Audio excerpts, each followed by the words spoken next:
Welcome to Audiobook Heaven.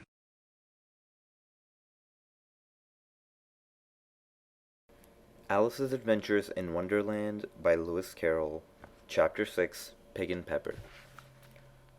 For a minute or two she stood looking at the house and wondering what to do next, when suddenly a footman in livery came running out of the wood. She considered him a footman because he was in livery, otherwise, judging by his face only, she would have called him a fish, and rapped loudly at the door with his knuckles. It was opened by another footman in livery with a round face and large eyes like a frog, and both footmen, Alice noticed, had powdered hair and curls all over their head. She felt very curious to know what it was all about, and crept a little way out of the wood to listen. The fish footman began by producing from under his arm a great letter, nearly as large as himself, and this he handed over to the other, saying in a solemn tone, for the Duchess, an invitation from the Queen to play croquet. The frog footman repeated in the same solemn tone, only changing the order of the words a little, from the Queen an invitation for the Duchess to play croquet. Then they both bowed, and their curls got entangled together. Alice laughed so much at this that she had to run back into the wood for fear of their hearing her. And when she next peeped out, the fish footman was gone, and the other was sitting on the ground near the door, staring stupidly up into the sky. Alice went timidly up to the door and knocked. "There's no sort of use in knocking," said the footman, "and that for two reasons.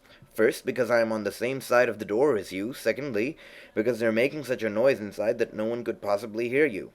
And certainly there was a most extraordinary noise going on within, a constant howling and sneezing, and every now and then a great crash as if a dish or a kettle had been broken to pieces. "Please then," said Alice, "how am I to get in?" "There might be some sense in your knocking," the footman went on without attending to her.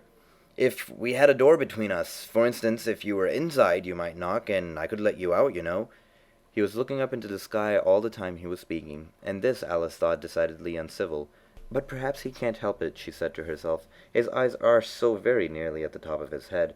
But at any rate, he might answer questions. "How am I to get in?" she repeated aloud. "I shall sit here," the footman remarked, "till tomorrow." At this moment the door of the house opened, and a large plate came skimming out straight for the footman's head. It just grazed his nose and broke to pieces against one of the trees behind him. "Or next day, maybe," the footman continued in the same tone, exactly as if nothing had happened. "How am I to get in?" asked Alice, in a louder tone.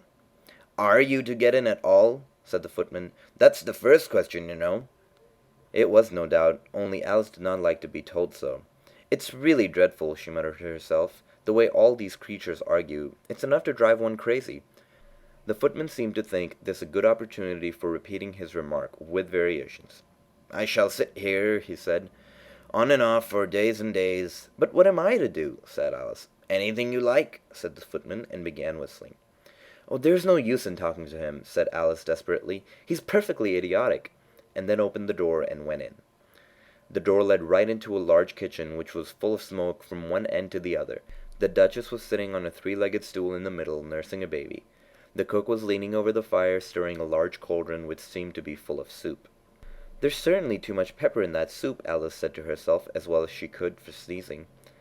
There certainly was too much of it in the air. Even the Duchess sneezed occasionally, and as for the baby, it was sneezing and howling alternately without a moment's pause. The only two creatures in the kitchen that did not sneeze were the cook and the large cat, which was laying on the hearth and grinning from ear to ear. "Please, would you tell me," said Alice a little timidly, for she was not quite sure whether it was good manners for her to speak first, "why your cat grins like that?" "It's a Cheshire Cat," said the Duchess, "and that's why, pig!" She said the last word with such sudden violence that Alice quite jumped, but she saw in another moment that it was addressed to the baby, and not to her. So she took courage and went on again. "I didn't know that Cheshire Cats always grinned. In fact, I didn't know that cats could grin." "They all can," said the Duchess, "and most of 'em do." "I don't know any that do," said Alice very politely, feeling quite pleased to have gotten into a conversation. "You don't know much," said the Duchess, "and that's a fact." Alice did not like at all the tone of this remark, and thought it would be as well to introduce some other subject of conversation. While she was trying to fix on one, the cook took the cauldron of soup off the fire, and at once set to work throwing everything within her reach at the Duchess and the baby. The fire-irons came first, then followed a shower of saucepans, plates, and dishes. The Duchess took no notice of them even when they hit her, and the baby was howling so much already that it was quite impossible to say whether the blows hurt it or not. "Oh, please mind what you're doing!" cried Alex, jumping up and down in agony of terror. "Oh, there goes his precious nose!" as an unusually large saucepan flew by and very nearly carried it off. "If everybody minded their own business," said the Duchess in a hoarse growl, "the world would go around a deal faster than it does." "Which would not be an advantage," said Alice, who felt very glad to get an opportunity of showing off a little of her knowledge. "Just think of what work it would make for the day and night. You see, the Earth takes 24 hours to turn around on its axis." "Talking of axis," said the Duchess, "chop off her head." Alice glanced rather anxiously at the cook to see if she meant to take the hint, but the cook was busily stirring the soup, and seemed not to be listening. She went on again. 24 hours, I think, or is it 12? Oh, don't bother me," said the Duchess. "I never could abide figures." And with this she began nursing the child again, singing a sort of lullaby to it as she did so, and giving a violent shake at the end of every line. "Speak roughly to your little boy, and beat him when he sneezes. He only does it to annoy, because he knows it teases." And then the chorus, in which the cook and the baby joined. "Wow, wow, wow." While the Duchess sang the second verse of the song, she kept tossing the baby violently up and down, and the poor little thing howled so that Alice could hardly hear the words.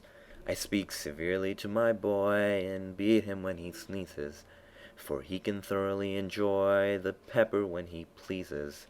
Wow, wow, wow.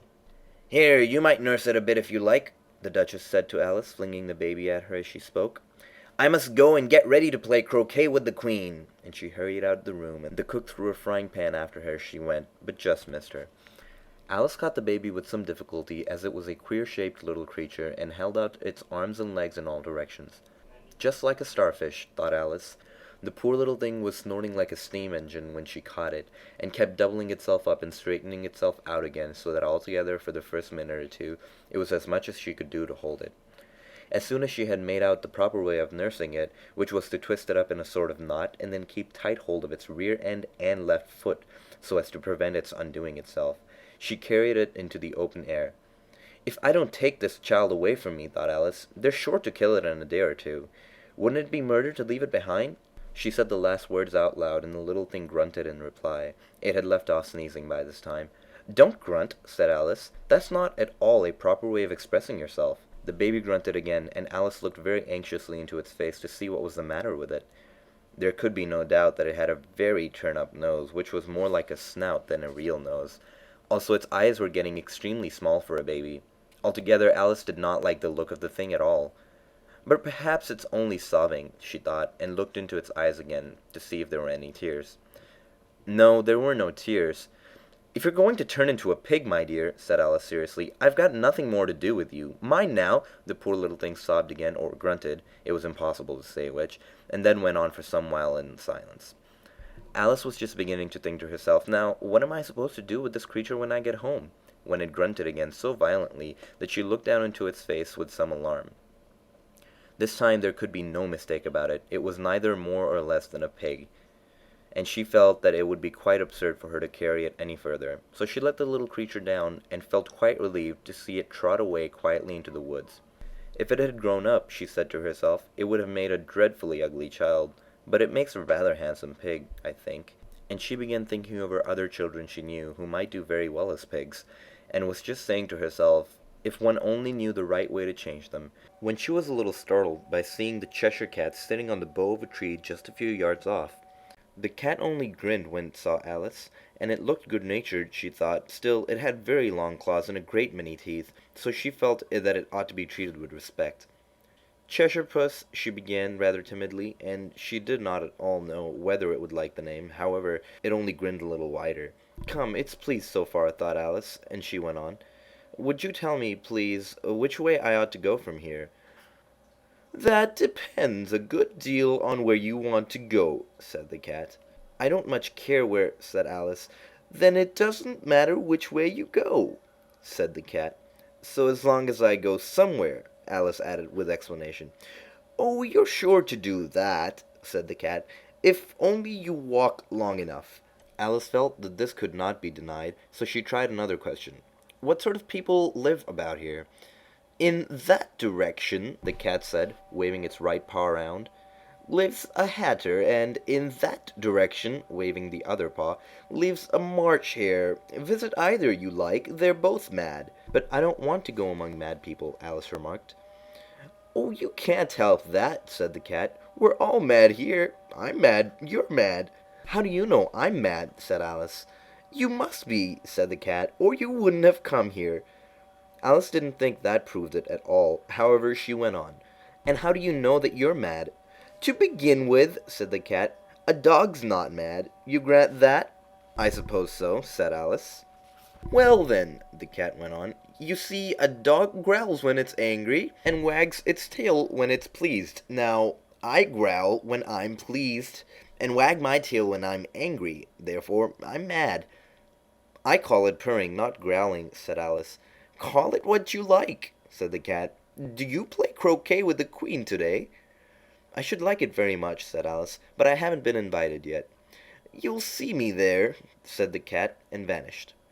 Alice was not much surprised at this. She was getting so well used to the queer things happening. While she was still looking at the place where it had been, it suddenly appeared again. "By the by, what became of the baby?" said the cat. "I'd nearly forgotten to ask." "It turned into a pig," Alice answered very quietly, just as if the cat had come back in a natural way. "I thought it would," said the cat, and vanished again. Alice waited a little, half expecting to see it again, but it did not appear. After a minute or two she walked on in the direction in which the March Hare was said to live. "I've seen hatters before," she said to herself. "The March Hare will be much more interesting, and perhaps, as this is May, it won't be raving mad, at least not so mad as it was in March." As she said this she looked up, and there was the cat again, sitting on the branch of a tree. "Did you say pig or fig?" said the cat. "I said pig," replied Alice, "and I wish that you wouldn't keep appearing and vanishing so suddenly. You make one quite giddy." "All right," said the cat, and this time it vanished quite slowly, beginning with the end of the tail and ending with the grin, which remained some time after the rest of it had gone. "Well, I've often seen a cat without a grin," thought Alice, "but a grin without a cat? It's the most curious thing I ever saw in all my life." She had not gone much further before she came in sight of the house of the March Hare. She thought it must be the right house because the chimneys were shaped like ears and the roof was thatched with fur. It was such a large house that she did not like to go nearer till she had nibbled some more of the left-hand bit of mushroom, and she raised herself about 2 feet high. Even then she walked up towards it rather timidly, saying to herself, "Suppose it should be raving mad after all. I almost wish I'd gone to the Hatter instead." End of chapter 6.